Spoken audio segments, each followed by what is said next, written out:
Hi, I'm Congressman John Kline, representing Minnesota's 2nd Congressional District. As I look at the results of this year's election, it's clear the American people are tired of gridlock and partisanship.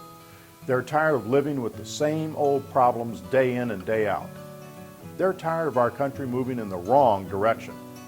I'm privileged to serve as chairman of the Education and Workforce Committee, which offers a unique opportunity to address the challenges facing our classrooms and workplaces. I've spoken with employers who are worried that new rules or mandates will make it even harder to run a successful business. I've met with men and women who are working more for less and fear their families are slipping further behind. I've visited with teachers, parents, and school leaders who know that too many kids are trapped in failing schools. These problems aren't new, but it seems like they keep getting worse. This year, the federal government has issued roughly 64,000 pages of new regulations at a cost of almost $82 billion. Household incomes are largely flat and still 8% lower than at the start of the recession. And according to the nation's report card, only 38% of high school seniors can read at grade level and just 26% are proficient in math. How can employers create jobs and raise wages when they're tied up in red tape? How can working moms and dads send their kids to college and plan for retirement when they're struggling to make ends meet? How can every child one day succeed in the workforce when we are unable to provide the tools they need to succeed in the classroom?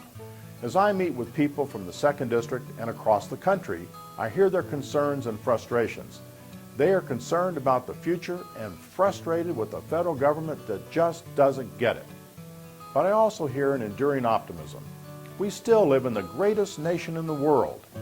The American people know we can get our country back on track, that we've done it before and can do it again.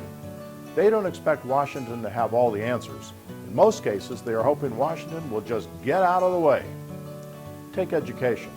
Heroic efforts are taking place in classrooms across the country like this one in Farmington, Minnesota. Success in school should be determined by those who teach inside our classrooms, by administrators and local leaders who understand the challenges facing their communities, by parents who know better than anyone the needs of their children. Unfortunately, we are at the point at which too many education decisions are made in Washington. The federal government has more control over schools than ever before, and it's making it difficult for educators to provide students a quality education. If there is one thing we learned last week, it's that the American people know we need to do better. They know we need education reform that empowers parents and places more control in the hands of teachers and local decision makers.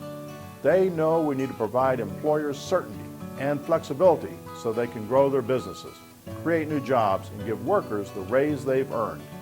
They know we need to work together to help students pursue the dream of an advanced degree without living a nightmare of debt and unemployment. They know we need to continue investing in our classrooms and workplaces, but demand a better return on our investment. These are the priorities most Americans share, and they are my priorities as well. They must be the priorities of Washington starting now. Fortunately, the Republican-led House is ready to hit the ground running. We have already taken steps to improve K-12 education, support working families, strengthen higher education, and promote job creation. What's been missing is a president willing to engage and a Senate willing to act.